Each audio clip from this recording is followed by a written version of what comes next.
Welcome, friend. If you're here tonight, you might be carrying a belief that's exhausting you.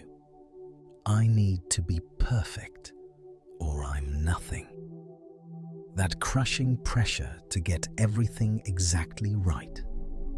The fear that one mistake will prove you're not good enough. The endless replaying of every flaw, every moment you fell short. You're not alone. You can close your eyes now if you haven't already. Let your body settle into wherever you are. The bed beneath you, the pillow supporting your head. There's nothing you need to perfect here, nothing to accomplish, nothing to prove. For the next hour or so, you have permission to be imperfect, to be human, to simply rest. If you're lying here tonight replaying your day, finding every mistake, building a case against yourself, it's okay. You're not broken. You're not failing. You've been taught that good enough means settling, that imperfection equals failure, that your worth depends on being flawless. But tonight, we'll explore something different. An ancient teaching, over 2,500 years old, that shows why perfectionism isn't protecting you, it's imprisoning you. And how there's another way, not by becoming perfect, but by understanding that perfection was never the point. Tonight, you'll hear 3 stories. Lynn, a nurse who learned that presence matters more than perfection. Diego, a chef who discovered beauty in the cracks. Nia, an artist who stopped hiding herself and started sharing her truth. 3 different people, 3 different struggles, but one common discovery. You'll learn the Buddha's teaching about the middle way, about a monk whose perfectionism nearly destroyed him until he learned this. Transformation doesn't happen when you're straining too hard or giving up entirely. It happens in the middle, like tuning a string, not too tight, not too loose, just right. And you'll practice together with me. Real practices you can use tonight, tomorrow, and every day after. Not to become perfect, but to become free. By the end of our time together, you may find that voice demanding perfection has softened, that your body has released the tension of impossible standards, that you can finally rest without needing to earn it. You don't need to be perfect to be worthy. You don't need to be flawless to be enough. You already are. So let's begin this journey together. First, let's understand what perfectionism is really doing to you. Let's look at the pattern that's keeping you trapped. Let's look at what's really happening when perfectionism takes over. Picture this. It's late evening. You finished something important today. Maybe a work project, maybe a presentation, maybe just getting through the day. Objectively, it went well. Your manager said, "Great work." Your colleague said, "This is impressive." Your friend said, "You did amazing." But you can't hear any of that, because all you can see is the one typo on slide 14, the one moment when you stumbled over a word, that email you sent where the tone wasn't quite right. Your chest tightens. They're just being nice, you think. They didn't really mean it. They're probably talking about my mistakes right now.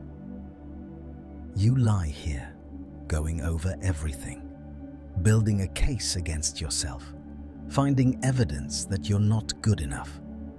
Because somewhere along the way, you learned this equation. If it's not perfect, it's worthless. And if you're not perfect, you're worthless too. So you can't celebrate. You can't rest. You can't accept a compliment without immediately thinking, but they don't know about. One success doesn't count, but one mistake, that erases everything.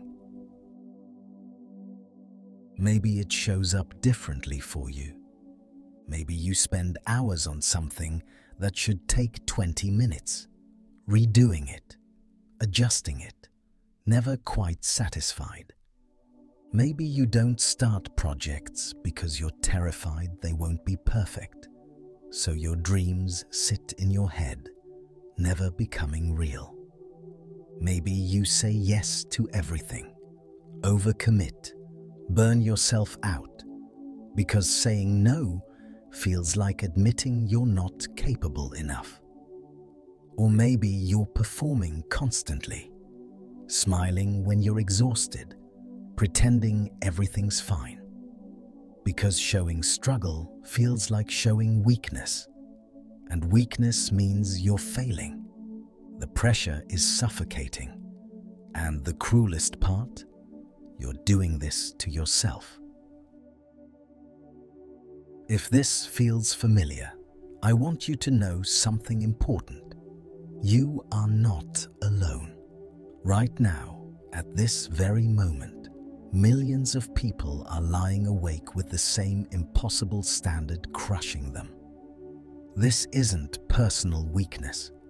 This isn't about discipline or character. This is what psychologists call all or nothing thinking, also known as black and white thinking. In your mind, there are only two categories: perfect or worthless, success or failure, good or bad. There's no middle ground, no spectrum, no room for human. And that framework, it's destroying you. Because here's the truth: humans cannot be perfect. We're not designed for it. We're designed to learn, to grow, to try and stumble and try again. But when you believe perfect or nothing, every mistake feels like proof that you're nothing. Every imperfection feels like total failure. So you work twice as hard to feel half as good. You achieve more, but enjoy it less. You're exhausted from a race that has no finish line. Where does this come from? Sometimes it starts in childhood. Parents who loved you but only praised perfection. Teachers who made you feel like mistakes were shameful. A culture that says your worth is measured by achievement. Sometimes it comes from trauma. If your world felt unstable, maybe perfectionism became your way of controlling something. If you learned that mistakes meant danger, your brain started treating every flaw like a threat. Sometimes it's just the world we live in. Social media showing everyone's highlight reel. Work cultures that glorify overwork. A society that says good enough is the same as giving up. Whatever the origin, the result is the same. You're trapped in a prison of your own making. And the bars? They're built from impossible standards you'd never impose on anyone else. But here's what matters. Here's what I need you to hear. This pattern can change, not by trying harder, not by being more disciplined, not by finally achieving enough that you can relax. You can't perfect your way out of perfectionism. The way through is different. It's softer. It's something people discovered thousands of years ago, and it works today just as it did then. It works by understanding something fundamental. The goal was never perfection.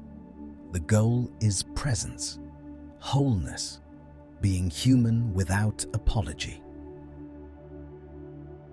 Let me tell you about someone who discovered this. Lynn is 52, a nurse in Los Angeles. For 30 years, she believed that if she wasn't perfect, someone might die. That pressure nearly killed her instead.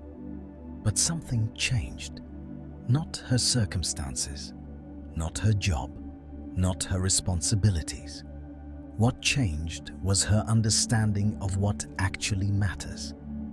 This is her story, and through her story, you might recognize your own way forward. Lynn grew up in a household where mistakes were not allowed. Her parents immigrated from Taiwan in the 1980s. They worked brutal hours. Her father in a restaurant kitchen. Her mother cleaning office buildings at night. They sacrificed everything to give Lynn opportunities they never had. The message was clear, though it was never spoken directly. We gave up our country, our language, our family. Don't waste it. Be perfect. So Lynn became perfect.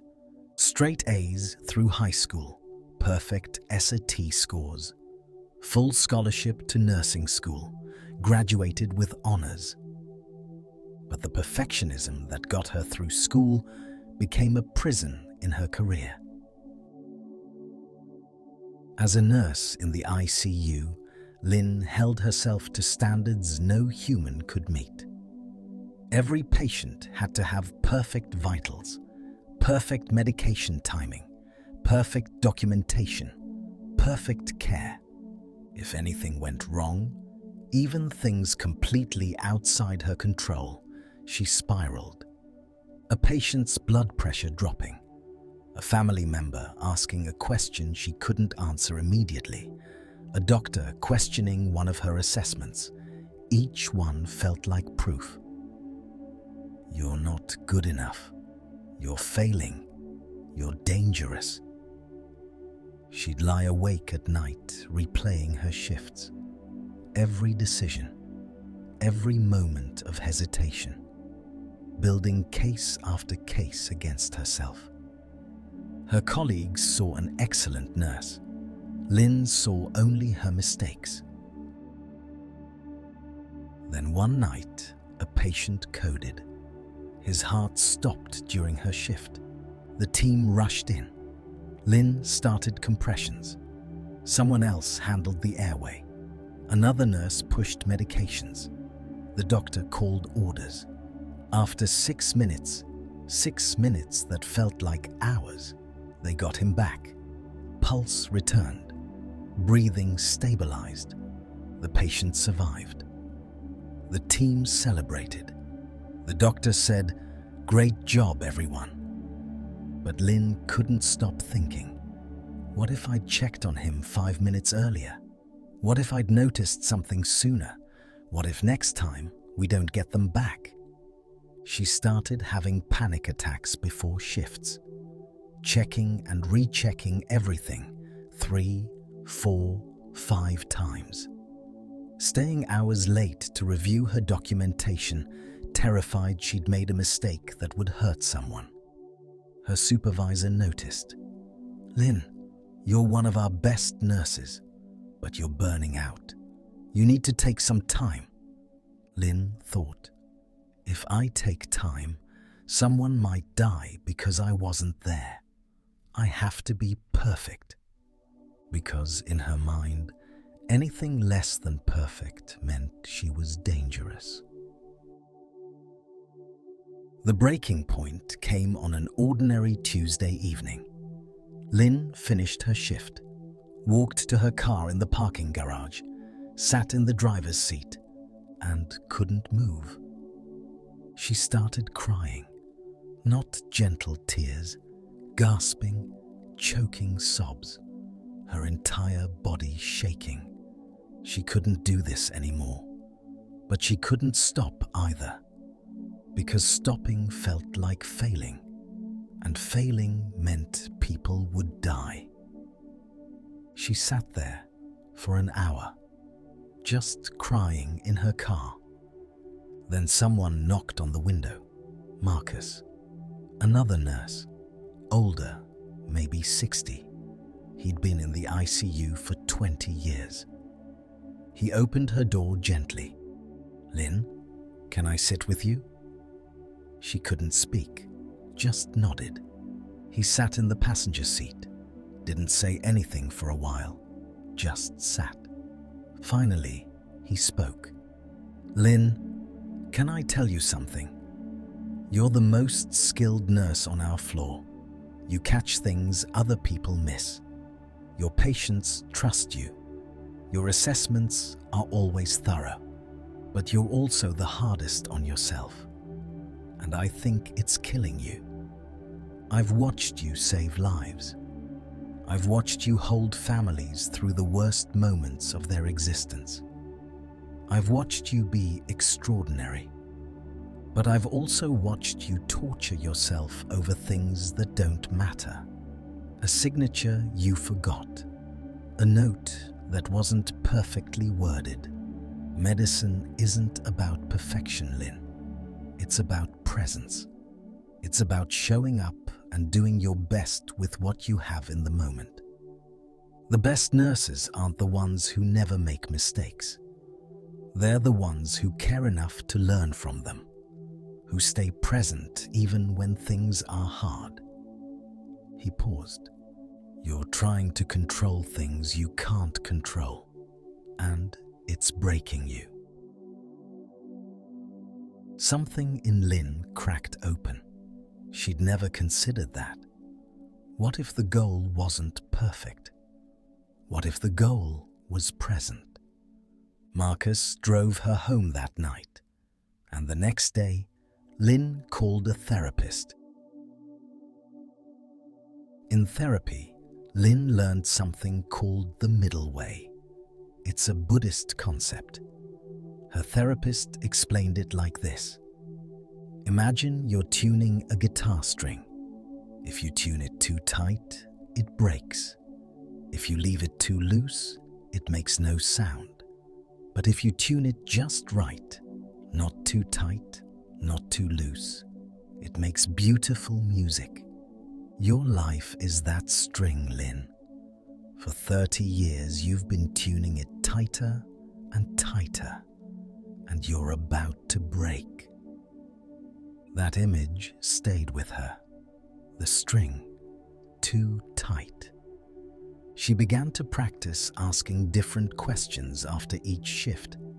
Not, was I perfect? But, did I show up? Did I do my best with what I knew? Did I care? The answer was always yes, yes, yes. And slowly, very slowly, she began to accept that was enough. A year later, Lynn is still an ICU nurse. She still cares deeply. She's still excellent. Her patients still have great outcomes, but she's not perfect, and that's the point.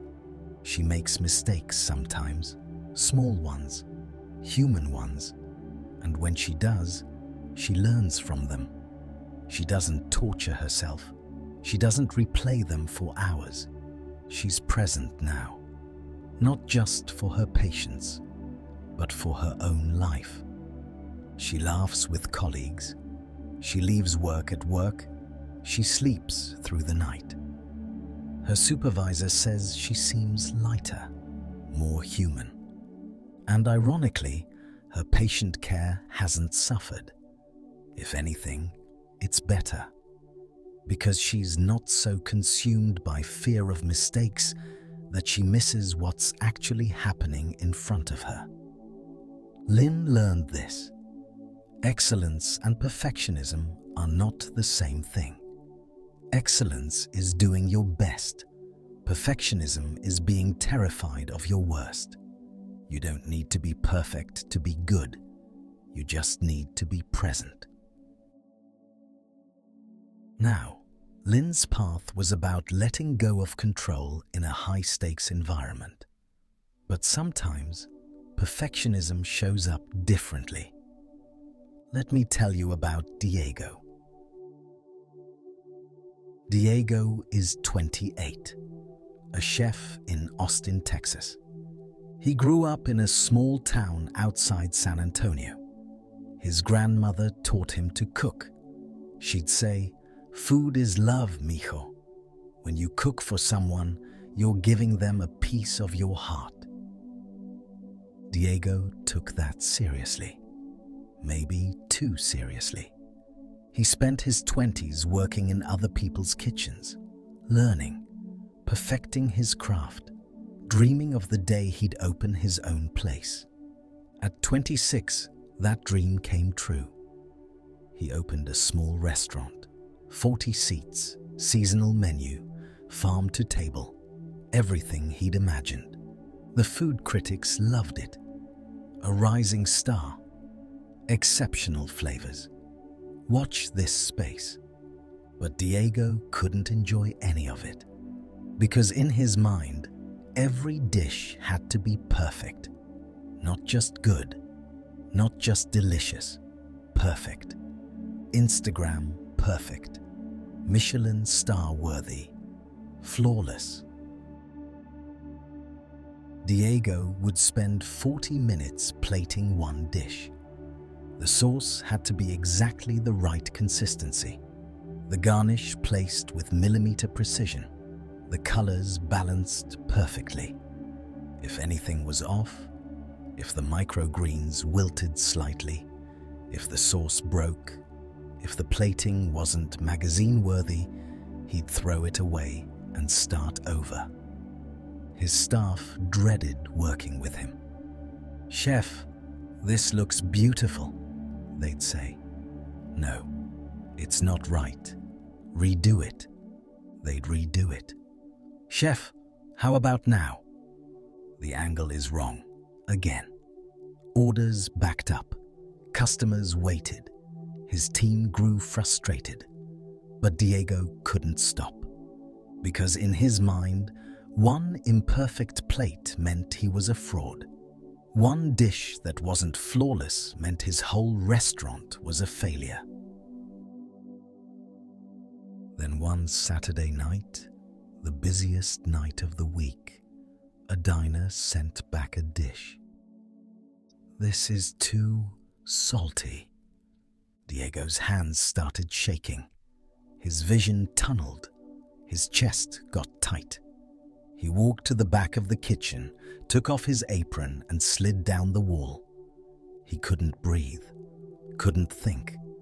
All he could hear was his own voice. "You're a failure. You should close this place. You're not good enough." His sous chef, Carla, found him there, sitting on the floor, spiraling. She crouched down beside him. "Diego, look at me." He looked up. One person sent back one dish. Do you know how many people are out there right now saying this is the best meal they've ever had? 12. 12 people tonight have asked to meet you to thank you. But you're back here falling apart because one dish was too salty. One dish out of hundreds this week. Diego whispered, "But it should have been perfect." Carla said, "Diego, food isn't perfect. Food is alive. It changes. The salt content in the tomatoes changes based on rainfall. The heat of the stove varies. A customer's taste buds are different tonight than yesterday. You're trying to control something that can't be controlled, and it's destroying you and your staff and the joy that should come from this work." Diego sat there for a long time. Finally, he stood up, put his apron back on, went back to the line. But something shifted. That night, after service, Diego stayed late, not to redo dishes, but to think. He started Googling how to stop being a perfectionist chef. That's when he stumbled on something called wabi-sabi, Japanese philosophy, the beauty of imperfection. He read, "In Japanese tea ceremony, the most prized bowls are the ones with cracks, because they're unique, because they tell a story, because perfect uniformity is sterile. But a crack is alive." Diego sat in his empty restaurant, crying. He'd spent his entire career trying to erase the cracks. What if the cracks were the whole point? The next week, Diego made a decision. He changed his entire approach. Instead of perfect plating, he focused on soul, on feeling, on the memory he wanted to create. He started leaving intentional imperfections. A rustic tear in the handmade pasta, sauce that wasn't perfectly smooth but tasted like sunshine, garnishes placed with care but not surgical precision. And he told his staff, if it tastes good and it's made with love, it's done.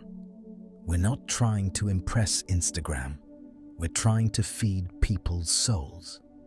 At first, his perfectionist brain screamed, "This isn't good enough, this is lazy, you're settling." But he kept going, and something unexpected happened. Customers started commenting, not complaints, the opposite. "This food feels so alive.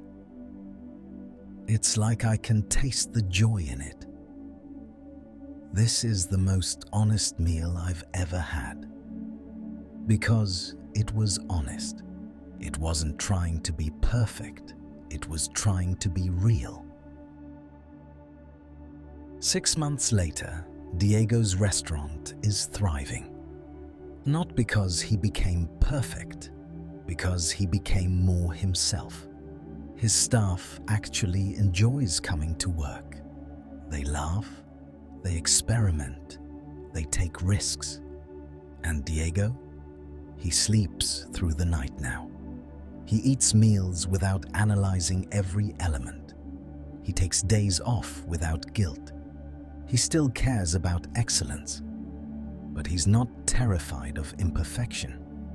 Because he learned perfection is sterile. But humanity, with all its beautiful flaws, is delicious. The cracks aren't mistakes. They're where the light gets in. Now, both Lynn and Diego worked in fields where mistakes felt dangerous. Life and death, success and failure. But perfectionism shows up everywhere, even in places where the only thing at stake is your own heart. Let me tell you about Nia. Nia is 42, a portrait photographer in Brooklyn. She'd loved photography since childhood. Her father gave her a camera when she was 10. She'd walk around their neighborhood in Atlanta, photographing everything. People on their porches, kids playing, light through trees. Her father said, "You see things other people don't see, baby girl. That's a gift." Nia believed him. Photography became her life. By 42, she was living her dream. Professional photographer, booked solid, beautiful portfolio, clients who loved her work. But Nia hated every photo she took because nothing ever felt good enough. Nia would spend 6, 7, 8 hours editing a single image, adjusting the exposure by 0.1%, moving the crop 1 pixel to the left, tweaking the skin tones until her eyes hurt. Her friends would say, "Nia, this is stunning." And she'd say, "No, look, the shadow here is wrong. The highlight is blown out. The expression isn't quite right. This isn't what I envisioned." She stopped posting on Instagram entirely, too terrified people would see the flaws. She turned down magazine opportunities. "I'm not ready yet." She said no to gallery shows. "My work isn't good enough." Meanwhile, her hard drive held 50,000 photos.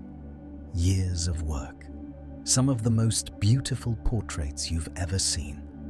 And she'd shown them to almost no one. They're not perfect yet. One afternoon, her mentor came to visit, Rachel, an older photographer Nia had studied under years ago. Nia was honored. She pulled out her laptop, showed Rachel hundreds of images. Rachel went very quiet. Finally, she looked at Nia. "This is some of the most beautiful work I've ever seen. Why aren't you sharing it?" Nia felt her throat tighten. "Because it's not ready. It's not perfect." Rachel said, "Perfect for who?" Nia blinked. "What?" "Perfect for who, Nia? Perfect for some imaginary judge? Perfect for Instagram? Perfect for some standard that doesn't exist?" Nia whispered, "Perfect for me." Rachel nodded slowly. "Okay, let me ask you something different. Who are you making this work for? I don't understand. Are you making it for yourself, to satisfy some ideal in your head? Or are you making it for the people in these photos? The people who need to see themselves through your eyes?" Nia looked at the screen. A portrait of an older black woman, her grandmother's age, laughing, lines around her eyes. Beautiful. "These people trusted you," Rachel said. "They sat in front of your camera. They let you see them, and you're hiding them because you've decided they're not perfect enough. But that woman right there, she's perfect. Not because she's flawless, but because she's real. And you captured that, and you're keeping it locked away." Rachel told Nia a story. "When I was your age, I worked with a Buddhist teacher, not for photography, for life. She showed me 2 stones. One was smooth, polished, perfect. The other was cracked, rough edges, imperfect. She asked, 'Which one is more beautiful?' I said the smooth one, obviously. She said, 'Look closer.'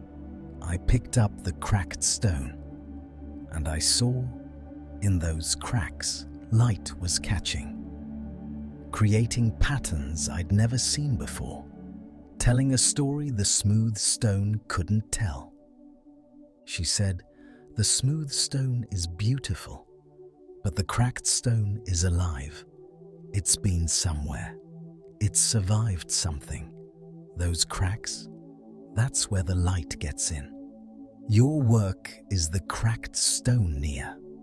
It's alive because it has you in it. Your perspective, your heart, your humanity.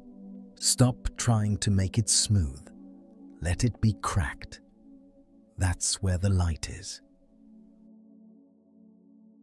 Nia sat with that for a long time.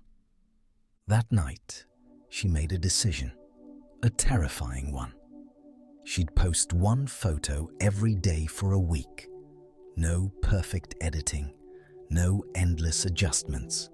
Just share it. The first day, she thought she'd throw up. Her hands shook as she hit post. Everyone will see it's not good enough, she thought, but she did it anyway. The second day was slightly easier. By the seventh day, something had shifted. She wasn't reading the comments looking for criticism. She was reading them with curiosity, and what she found surprised her.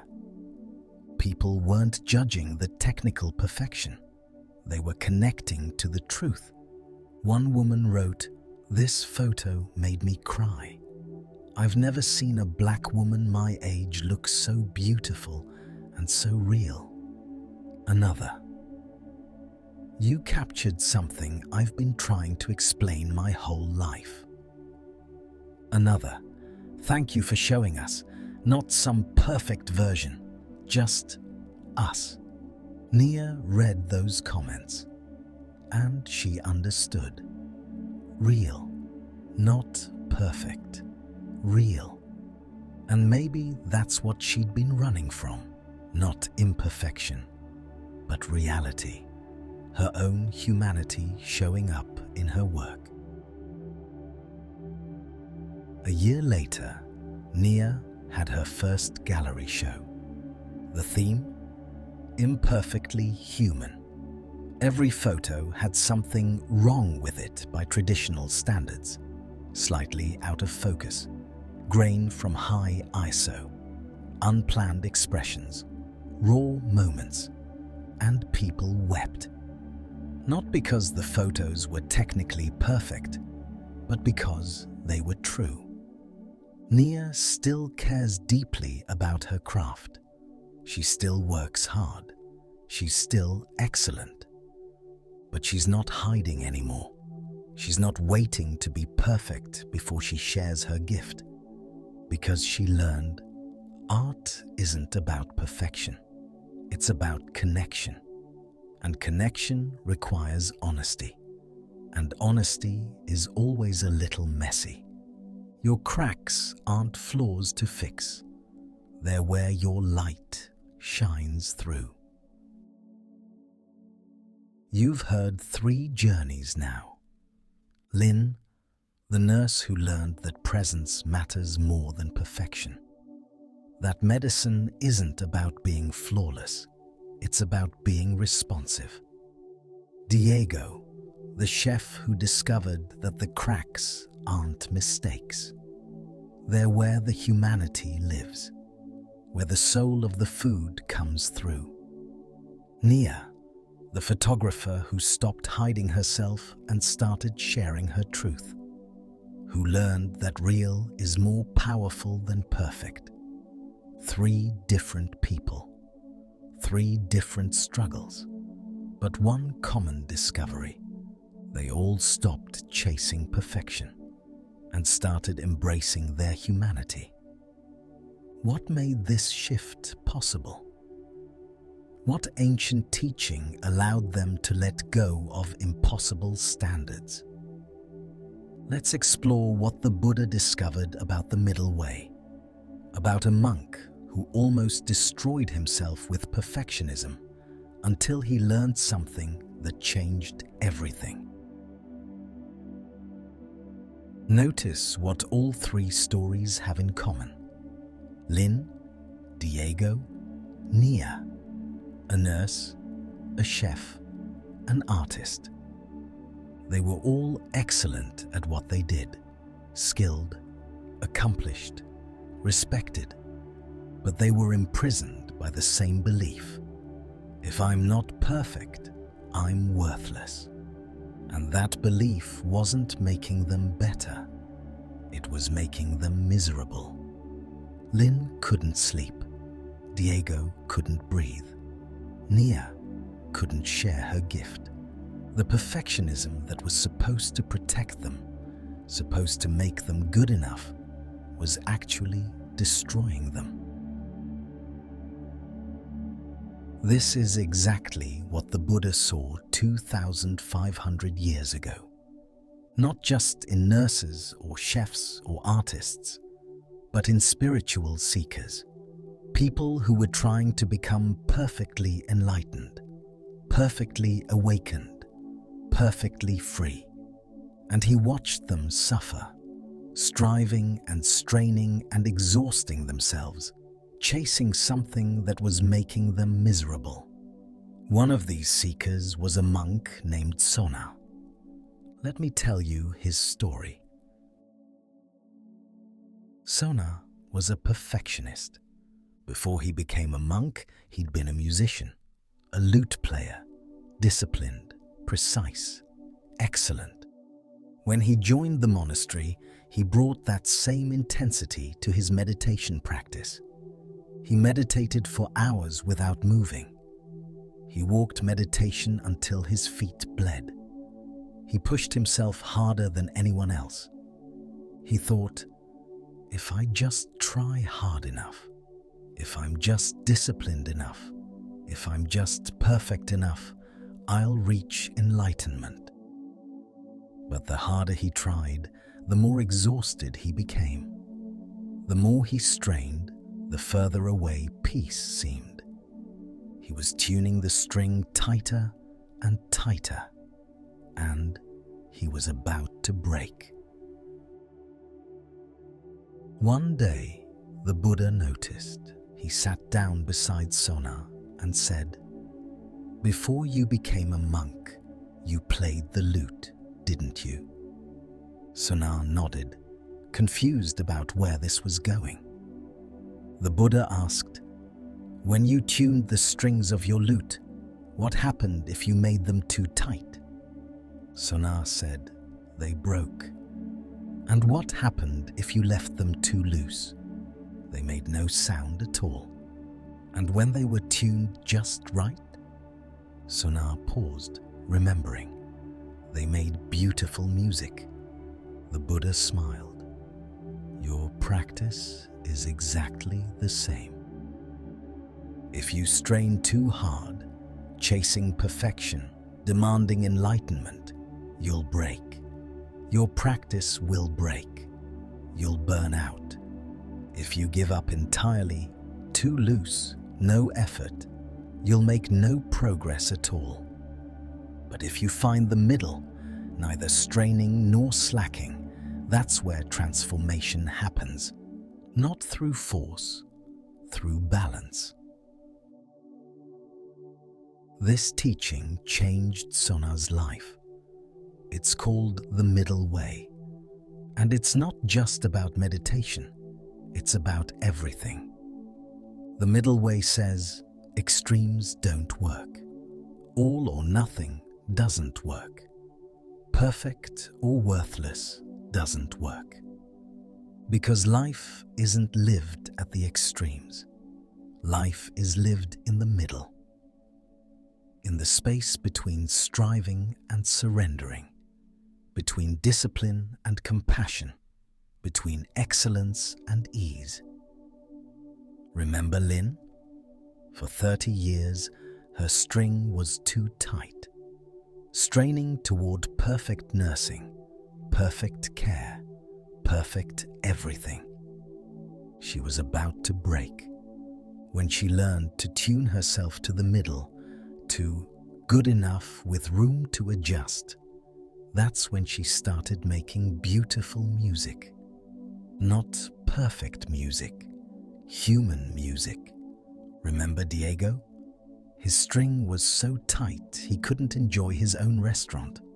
One salty dish, and he wanted to close everything down. When he learned about wabi-sabi, the beauty of imperfection, he loosened the string. Not all the way, just enough, just right. And his food became more alive. Remember Nia? She tuned her strings so tight she couldn't share her work. 50,000 photos locked away, too scared to let anyone see. When she learned about the cracked stone, where the light gets in, she found the middle. Not careless, not perfect, just honest. And that honesty connected people. The middle way isn't about lowering your standards. It's not about being lazy or careless or mediocre. It's about sustainable excellence. When you tune the string too tight, when you demand perfection, you're either burning out or breaking. You can't keep going. The string snaps. When you tune it too loose, when you give up entirely, nothing happens. No growth, no music. But when you tune it just right, you can play for a lifetime. That's the paradox. The middle way isn't a lower standard. It's the only standard that actually works long term. Now, there's another teaching here. Something the Buddha understood about worth. He said, every being has Buddha nature. What does that mean? It means your worth is inherent. It's built in. It exists before you do anything, achieve anything, perfect anything. You are valuable simply because you exist. Not because you earned it, not because you proved it, not because you perfected it. You just are. And nothing you do, no mistake, no failure, no imperfection can take that away. Now, if you grew up in Western culture, this might sound strange, because we're taught the opposite. We're taught you are what you accomplish. Your worth is measured by your productivity. Your value is determined by your success. Perfect performance equals worth. Imperfect performance equals worthless. But the Buddha said no. That whole equation is backwards. Your worth doesn't come from what you do. It comes from what you are. And what you are is whole, already, right now. Perfectionism is exhausting because you're trying to earn something you already have. You're trying to become worthy when you already are worthy. You're polishing a stone that doesn't need polishing. It's already complete.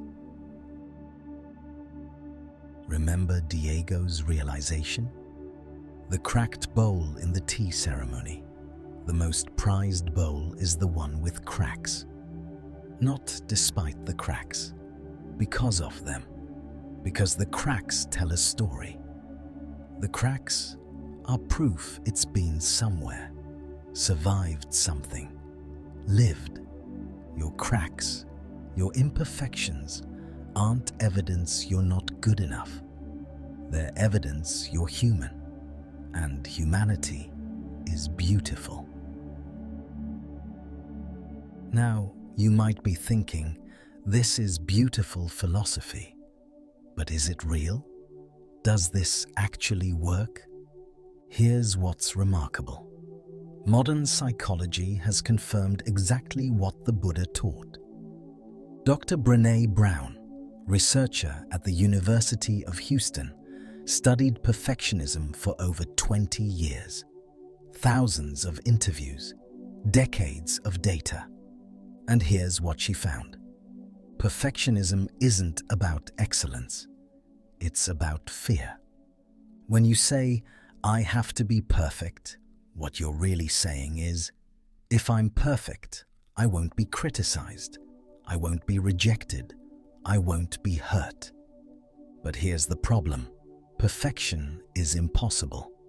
So you're defending yourself with a strategy that can never succeed. And that creates chronic anxiety.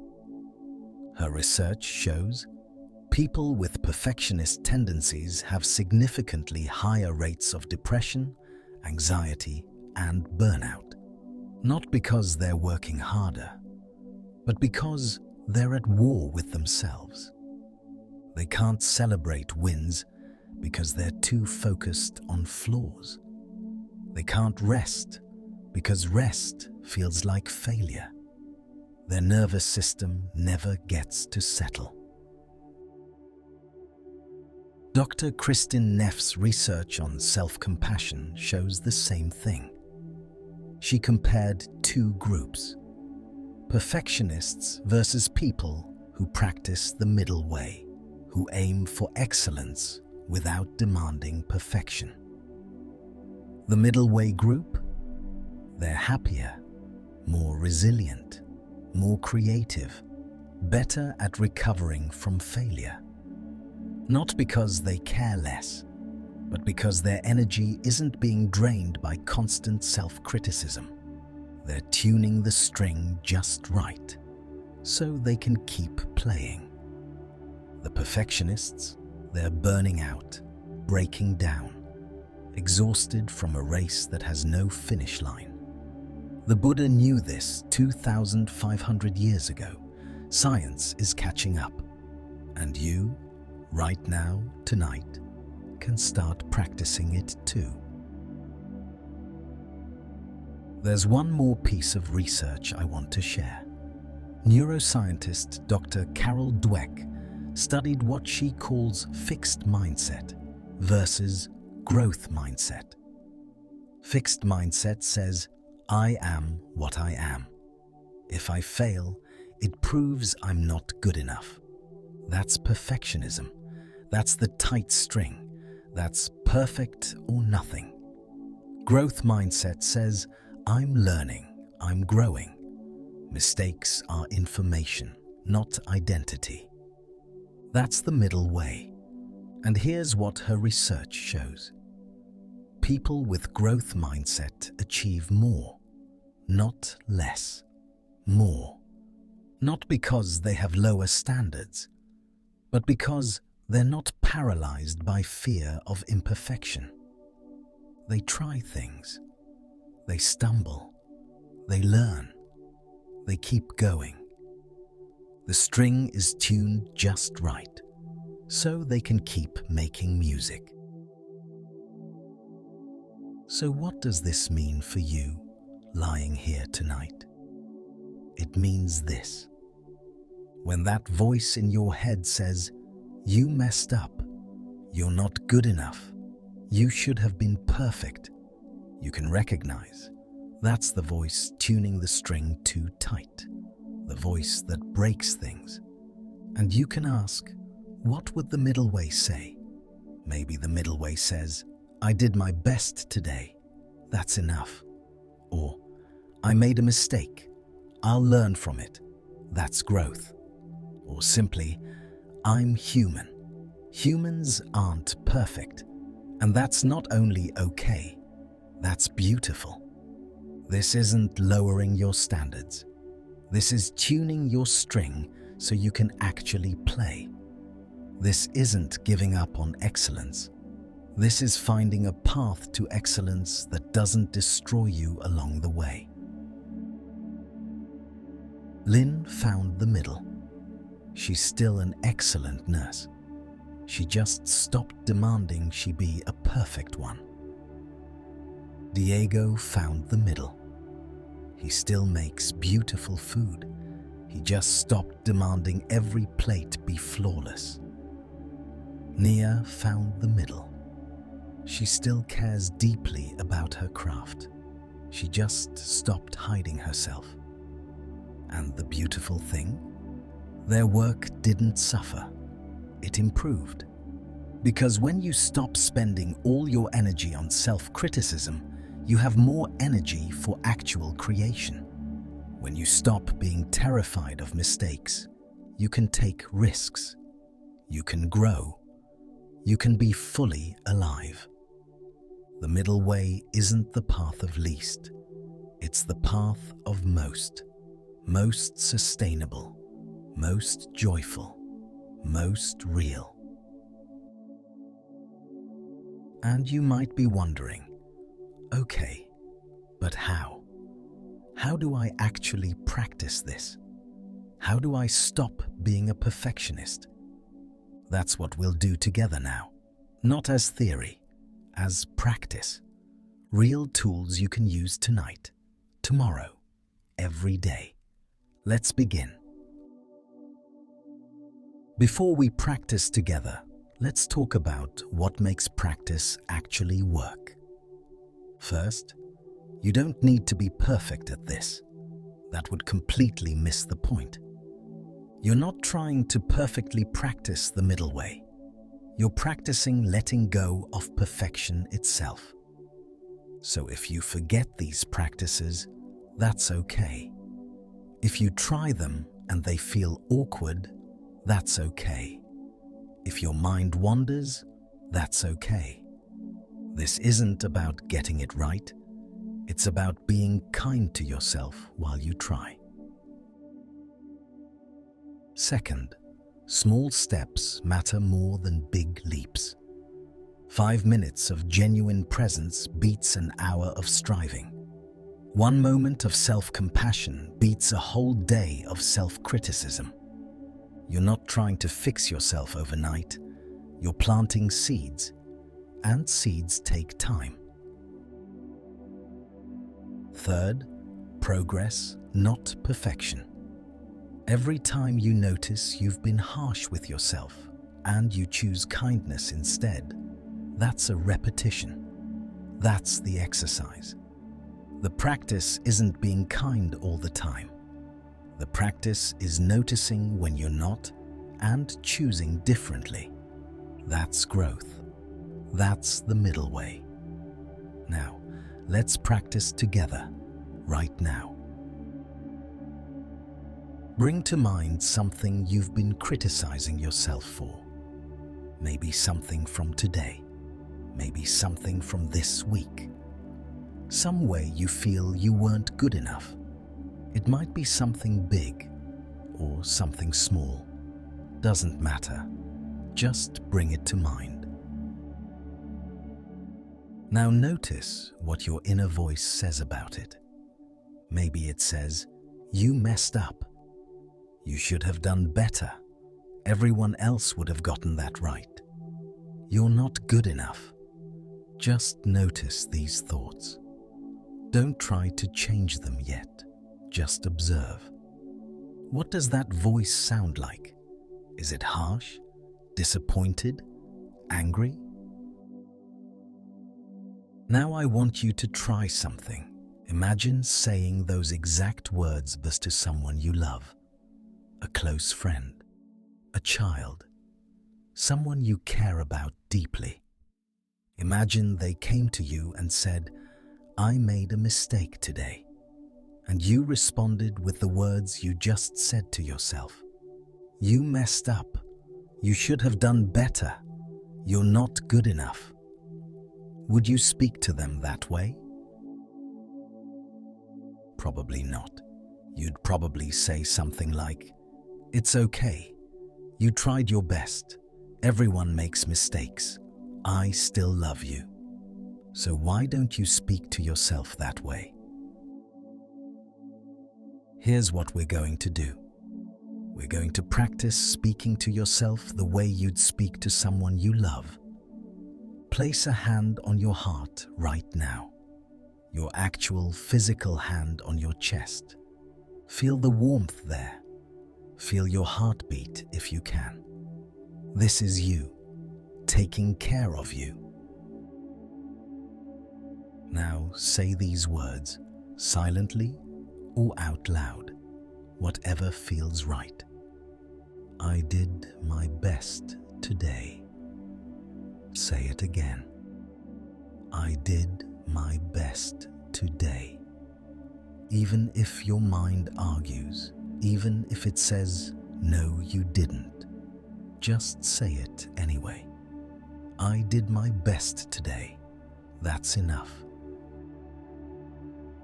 Now say, I'm learning.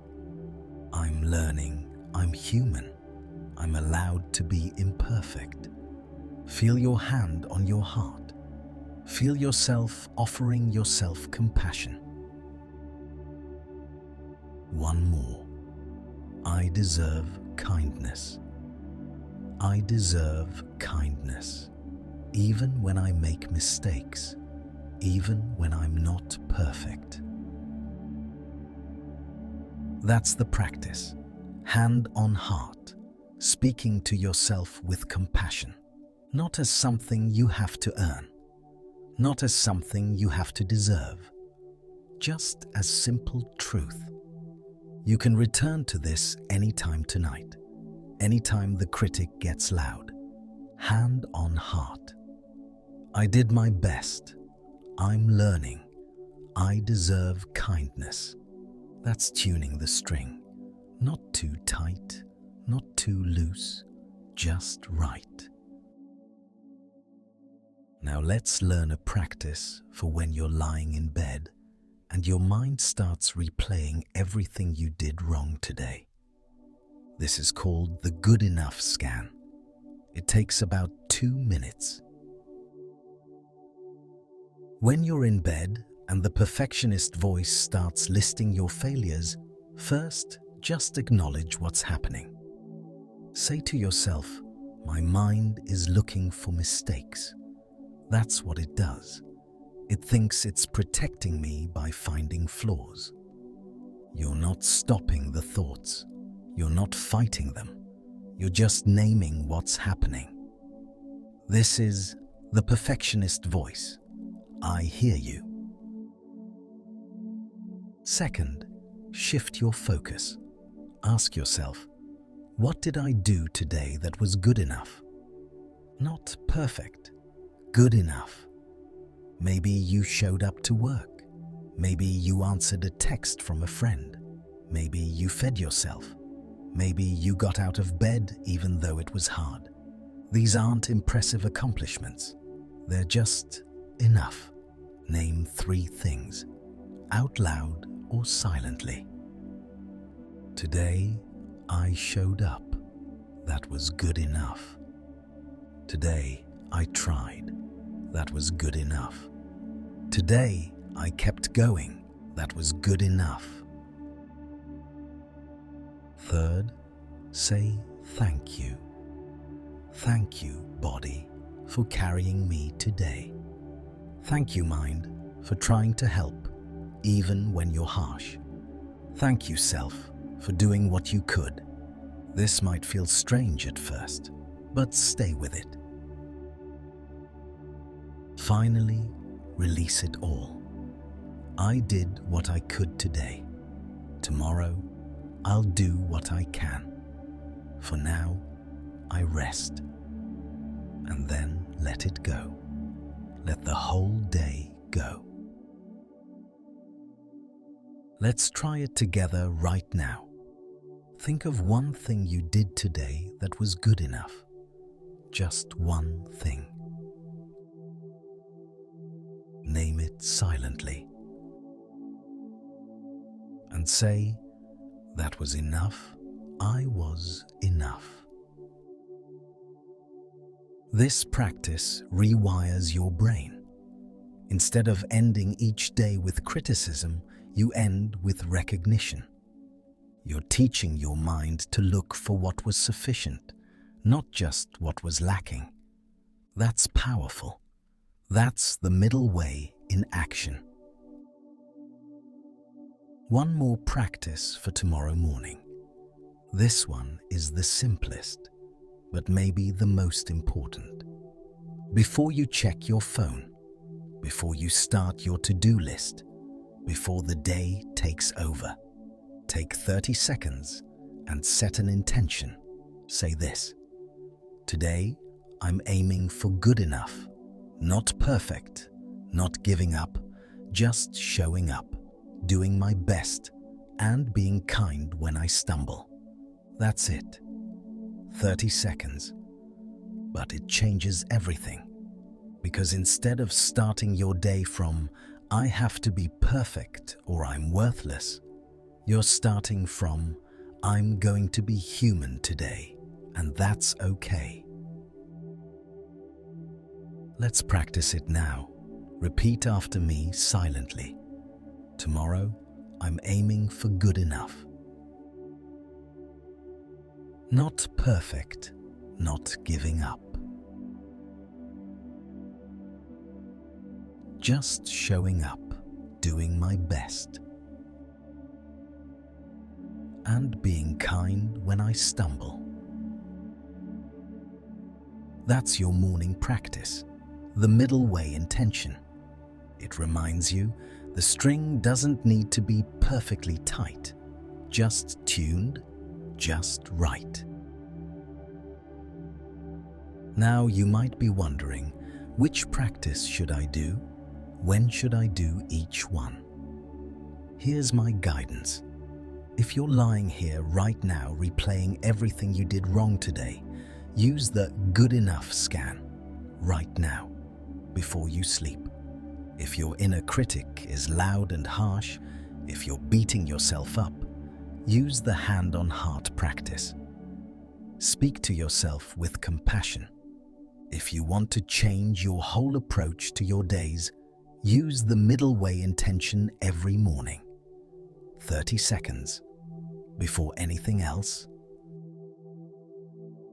But honestly, the best practice is the one you'll actually do. So pick one, just one. Start there. Don't try to do all three perfectly. That would be missing the entire point. Just pick one. Try it tomorrow. Notice what happens. Here's what I know from the thousands of people who've practiced these teachings. You won't be perfect at this. You'll forget. You'll skip days. You'll fall back into old patterns. That's not failure. That's being human. The practice isn't never falling. The practice is getting back up with kindness. Every single time you notice you've been harsh and you choose compassion instead, that's a victory. Every time you catch yourself demanding perfection and you choose the middle instead, that's transformation. Small shifts become big changes, but they start small. One more thing before we move on. These practices aren't just techniques. They're acts of rebellion. You live in a culture that tells you your worth is measured by perfection, by productivity, by achievement. Every time you say, "I'm good enough as I am," you're rebelling against that. Every time you rest without earning it, you're making a statement. My worth isn't up for debate. Every time you tune the string to the middle, not straining, not giving up, just being, you're choosing freedom. Lynn chose freedom. Diego chose freedom. Nia chose freedom. And tonight, you can too. So let's bring everything together. Let's integrate what you've learned and let your body rest deeply. Let's bring everything together now. Tonight, you heard 3 stories. Lynn, who learned that presence matters more than perfection. That medicine isn't about being flawless. It's about being responsive. About showing up fully even when you're not perfect. Diego, who discovered that the cracks aren't mistakes. They're where the humanity lives, where the soul shines through. That food, like life, is better when it's real, not when it's sterile. Nia, who stopped hiding herself and started sharing her truth, who learned that the cracked stone is more beautiful than the smooth one, because the cracks are where the light gets in. You learned the Buddha's teaching about sonar and the lute. That transformation doesn't happen when you're straining too hard or giving up entirely. It happens in the middle. The string tuned not too tight, not too loose, just right. The middle way, the path that's sustainable, the path that lets you make music for a lifetime. You learned that your worth is inherent. You don't have to earn it by being perfect. You don't have to prove it by being flawless. You already are enough. You have always been enough. The perfectionism isn't protecting you. It's covering up what's already whole. And you practiced together. You placed your hand on your heart and spoke to yourself with compassion. You learned to scan your day for good enough, not just for flaws. You set a middle way intention for tomorrow, showing up, doing your best, being kind when you stumble. These aren't just ideas floating in your head. They're tools, real tools you can use tonight, tomorrow, every day after. Now here's something important. You don't need to remember every word I've said. You don't need to recall every teaching perfectly. You don't need to get this right. Your body already knows how to rest. Your mind already knows how to let go. All you've learned tonight, it's not new information you have to memorize. It's remembering what you already knew before perfectionism taught you otherwise. Before someone told you your worth depended on being flawless. Before you learned to be at war with yourself. You were whole then, and you're whole now. So let it all go now. The stories, the teachings, the practices, even these words. You don't need to hold on to any of it. Just let it settle into your body, like seeds in soil. They'll grow when they're ready. For now, just let go. Feel your body now. Notice how heavy it's becoming. Your head sinking deeper into the pillow. Your shoulders melting down, releasing all that tension you've been holding. Your arms so heavy now, like they're made of warm sand. Your hands relaxed, loose, nothing to grasp. Your chest rising and falling, each breath a little slower than the last. Your belly soft, no need to hold anything in. Your legs like anchors, pulling you down into rest. Your feet completely relaxed. Each breath taking you deeper, in and out, in and out. Nothing to do, nothing to fix, nothing to perfect. Just this breath, this moment, this safe, dark, quiet space. You're safe here. You're held.